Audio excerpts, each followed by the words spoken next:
ဘုရားဘာသာလို့ခံယူထားတဲ့ပုဂ္ဂိုလ်တိုင်းဟာမိမိတို့ကိုယ်တိုင်နှုတ်မြတ်ပြီးဆိုထားတဲ့ဗုဒ္ဓံတရဏံဂစ္ဆာမိ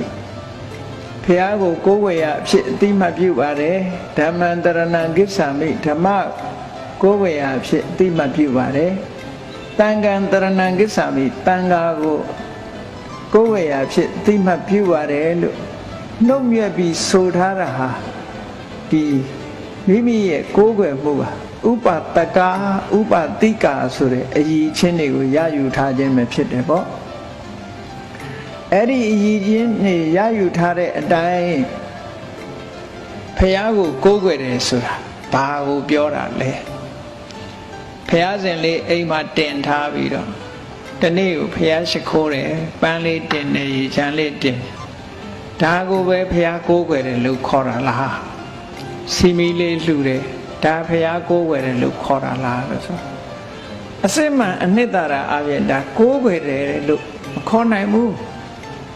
နော်အစစ်မှန်အားဖြင့်ဆိုရင်တော့အပေါ်ယံအားဖြင့်တော့ကိုးကွယ်တယ်လို့ပြောလို့ရတယ်အစစ်မှန်ကဘာလို့ဆိုရင်မြတ်စွာဘုရားရဲ့အဆုံးအမကိုလိုက်နာပါဘုရားဆုံးမတဲ့အတိုင်းလိုက်နာမှဆိုပါစို့အိမ်မော်တော့ဘုရားကိုးကွယ်ထားတယ်မိသားစုကခဏခဏရံဖြစ်ကြတယ်ဘုရားရှိလဲဘုရားရှင်ရှိပါလဲရံဖြစ်ခြင်းဖြစ်ဒေါသတွေဖြစ်တယ်နော်မေတ္တာတွေမထားနိုင်ဘူးကရုဏာတွေမပွားနိုင်ဘူးမုဒိတာတွေမထားနိုင်အဲ့တော့ငါးပါးသီလကိုလုံအောင်မကျင့်နိုင်ဘူးဆိုလို့ရှိရင်ဖះကိုးကွယ်တယ်လို့ပြောပေမဲ့လို့ဒီပုဂ္ဂိုလ်ဟာအရည်ချင်းပြည့်ရွေးနေတယ်လို့ခေါ်ပါမယ်အရည်ချင်းပြည့်ရွေးနေတယ်ဖះရဲ့အဆုံးအမဘာလဲအကုသိုလ်မပြုရဘူးကုသိုလ်မှန်သမျှပြည့်စုံစေရမယ်ကိုယ်စိတ်ကိုဖြူစင်အောင်ထားရမယ်ဒါဖះအဆုံး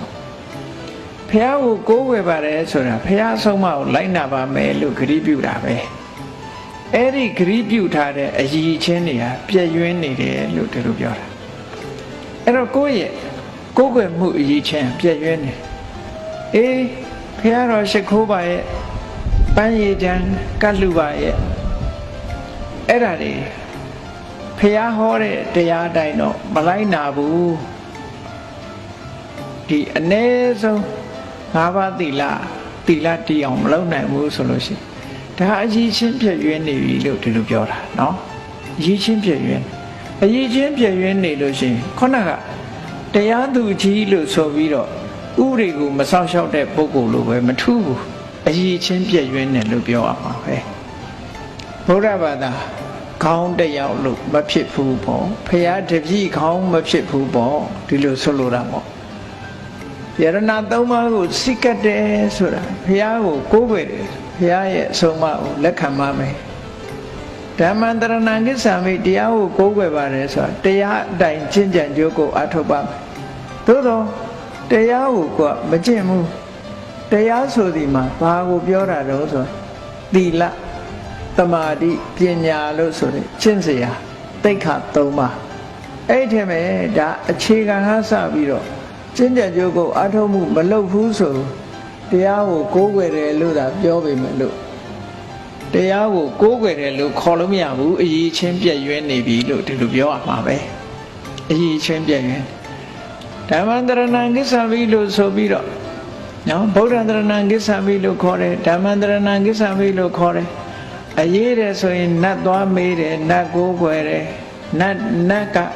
ခိုင်းတာတွေရှောက်လုပ်တယ်ဟောဒါအရည်ချင်းပြည့်ရွင်းတယ်လို့ခေါ်တယ်ကံကိုမယုံဘူးဘာတွေယုံတော့လောကလူတွေဟာအတန်ကိုလိုက်တာတွေကအများကြီးပဲခုခေတ်မှာမြတ်စွာဘုရားက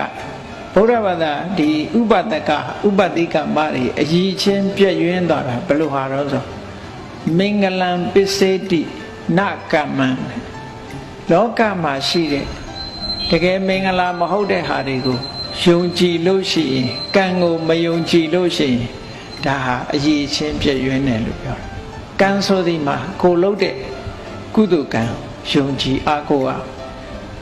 ကိုလုပ်တဲ့ကုသိုလ်ကံကိုယုံကြည်အားကိုးမှုမပြုဘဲနဲ့မျက်စိကကောင်းတာလေးမြင်လို့ရှိရင်မင်္ဂလာရှိလိုက်တာနားကကောင်းတဲ့သတင်းလေးကြားရင်မင်္ဂလာရှိလိုက်တာ အဲ့ဒီအမြင်အကြားတွေပေါ်မှာမင်္ဂလာထားပြီးတော့မင်္ဂလာယူနေသမျှအိမ်မှာကြီးပွားအောင်လို့နေချင်းညချင်းကြီးပွားခြင်းလို့တဲ့ချင်းပင်စိုက်ထားတယ်နော်အကျဉ်းစီအောင်ခြင်းလို့တဲ့ကြံကြောင်းဖျားလှူထားတယ်နော်ပင်မမှာဆိုလို့တဲ့ပန်းသီးဖျားမတင်ဘူးတဲ့နော်အလောက်ကိုင်းတွေကဒီအောင်မြင်မှုတွေကြံ့ကြာလို့ဆိုပြီးတော့ကြာပန်းကိုဖျားမလှူဘူးဆိုတာအဲ့ဒါတွေဟာသူကမင်္ဂလာလို့ခေါ်တယ်နော်မင်္ဂလာကိုယုံတယ်လို့ခေါ်တယ်ကံကိုယုံတာမဟုတ်ကံယုံတဲ့ပုဂ္ဂိုလ်တွေကဒါတွေကဘာမှသက်ဆိုင်တာမဟုတ်ဘူးဒီဟာတွေနောက်လိုက်เสียဘာမှမလိုဘူးကိုပဲစမ်းသိရမယ်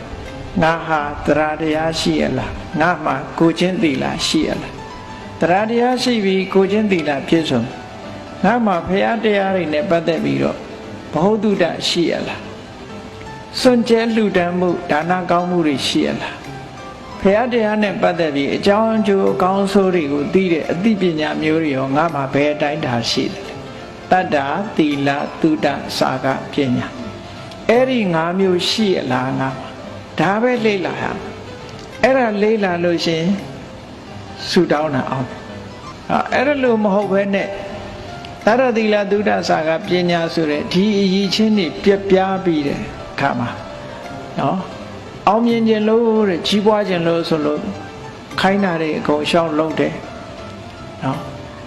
ကြီးပွားခြင်းလို့စီးပွားတက်ခြင်းလို့ဆိုပြီးတော့ဟိုဟာတွေလှုပ်တယ်ဒါတွေလှုပ်တယ်ပေါ့အဲ့ဒါလို့ယုံကြည်မှုတွေ